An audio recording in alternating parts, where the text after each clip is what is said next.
This week on TGC News, a new OSS silencer, new shotgun home defense loads from Federal, and Ear Pro that uses your bones? Yep. TacPack is an enthusiast subscription service that is focused on bringing you the stuff you need straight to your door on a monthly basis. Every month is different, and you can be met with gun parts, accessories, cleaning gear, or even some bigger and cooler shenanigans. And because you're subscribed to TGC, if you use the code TGCBAG over at TacPack.com, you'll get a free grab bag with your next order. Welcome back to another episode of TGC News, the only gun news show that covers things you actually care about. My name is Jon Patton. This is going to be one of those weeks where we don't have a ton of huge launches, but we do have a bunch of cool, smaller releases. So Izzy, if you don't mind, fire up the minigun. It's rapid fire time for our entire show. Since everyone and their mother is buying guns right now and primarily for defensive purposes, let's kick things off with some new defensive ammo. This stuff is from Federal and it's called the Force X2. It's a 12 gauge shot shell with some really interesting contents. It's sort of a buckshot load, kinda. I say sort of because the 9 buckshot sized pellets actually have a cut right in the middle. They remove the center portion of it, and they're designed to split into 2 pieces upon impact. That would mean 18 different wound channels, which is significant. This could have the benefit of reduced penetration because smaller, lighter projectiles don't go as far into a target, and of course, more wound channels is better. However, I am skeptical for a couple different reasons. I've seen a lot of specialty ammo not work as claimed by manufacturers.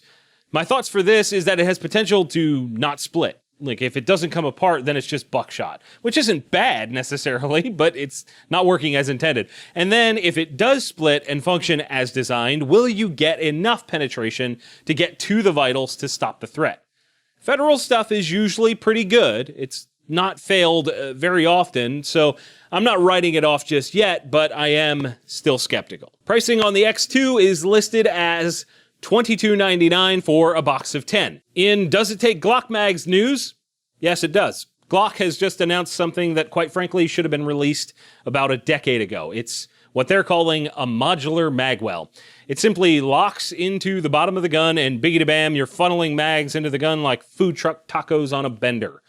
In all seriousness, it's a simple product priced at about $20, and it fits Gen 5, 17s, 34s, and of course the Glock 45. Our next one is not for those of us without stacks of folding money. It's from a company called Walkers. I'm sure you've seen them in all kinds of gun shops and online shopping. They make Ear Pro, and the only reason that I'm covering this is because it's one of the more unique offerings I've seen in a while. They're called the Raptor, and they transfer sound through your bones. You try my patience, witch? They are meant to be an addition to using standard earplugs, and they say that they're only to be used as an enhancement to amplify sound from your surroundings and send the sound waves through your skull, yes, skull, rather than through your ear canals. It also has Bluetooth, is rechargeable, and has an app that you use to control everything. In theory, this is pretty sweet, but I'm really expecting amazing things for the MSRP of $300. In new suppressor news, OSS has released a new shusher for the folks that like lightweight gear. It's called the HXQD 556 Ti, and as you may have guessed from the name, it's a lightweight 556 can made of titanium. For those that aren't aware, OSS has an interesting design unlike a lot of the other cans on the market. Instead of using traditional baffles, they use what they call flow-through technology, which essentially creates a much longer path for the gases to travel. This is good because it has more time to cool and attenuate. They also claim that this results in a cleaner gun with less blowback. I shot some of their older cans years ago when they first hit the market, and while they were impressive, they were heavy at the time. It seems OSS has come a long way because this one comes in at a touch over 13 ounces. You do pay for the tech though because the MSRP is $1,200. For reference, just for reference of the market here, the YHM Turbo T2 weighs 13.5 ounces and has an MSRP of $525. So that no blowback and cleaner gun, it really has to be a high priority for you. Let's keep the minigun spinning with some industry news. Speaking of suppressors, it seems the Trump administration has decided to end an 18-year ban on the commercial exportation of silencers. This is a wonderful thing for suppressor manufacturers because it opens them up to an entirely new customer base. We shall see who moves to take chunks of those markets and uses it to grow. And in gun-adjacent news, Blade Show 2020 is canceled. Sort of the world's biggest knife show. Blade takes place every year in Atlanta, and being that governments around the nation are spinning, trying to figure out how to deal with an uptick in COVID cases, along with trying to figure out how to further control the masses, they've decided to cancel this year's show. It's a shame because that show is a lot of fun, and there's a lot of great people that go. Neomag offers so much more than a slick solution for discreetly carrying mags, with products like the RASC, which means Revolver Ammunition Strip Concealment, so folks that carry wheel guns don't have to have the bulk of a regular speed loader in their pocket. There's also the Sentry Strap, which allows you to cleanly stage your rifle sling using a slick magnetic solution. And now they've expanded the Neomag line. Not only do you have the single magnet originals, but now you have the dual magnet Type G made for Glock mags or holding other mags more securely. And you can still choose from black or silver, extended, and standard size pocket clips. If you want to be the gray man, this is your brand. To get 10% off your entire order, use our code TGC 2020 at theneomag.com. It's time now for Friendly Fire, the segment where I answer questions from our Subscribe supporters. Hit the link in the description to find out more about Subscribe.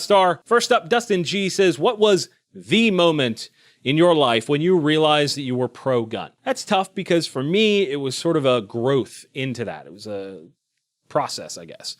I think it was cemented for me the first time I found out that people were trying to take away the things that I found fun. I think the political threats really made it concrete. Nick P says, what's the best moderately priced red dot for a range toy AR? My gut reaction on this, don't buy a cheap piece of junk. My gut reaction is Holosun. I've had really good luck with their stuff over the years, and the pricing is solid. I'm sure the comment section will have lots of suggestions as well. And William Moonin says, assuming there is no perfect suppressor, do you prioritize sound reduction, tone, length, or weight? For me, it really depends on the application. What am I trying to achieve? With a super lightweight rig, I might be willing to sacrifice some sound reduction because I want something short and light. But if it's something like a bigger caliber bolt action, I want the best sound reduction possible and the best tone. Most of the time, I personally favor sound quality over size and weight.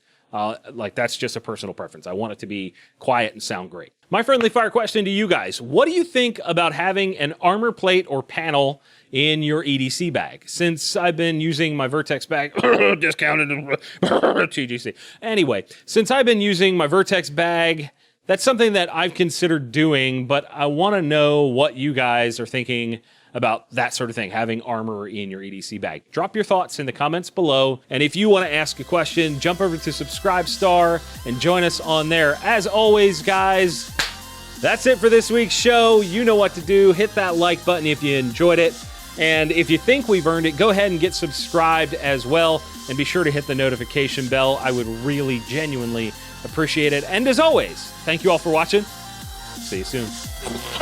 Yep, it's over, but don't worry, you can click on the video up top to watch last week's show, and the one below that is the one that YouTube thinks you'll enjoy. Check them out and let me know what you think.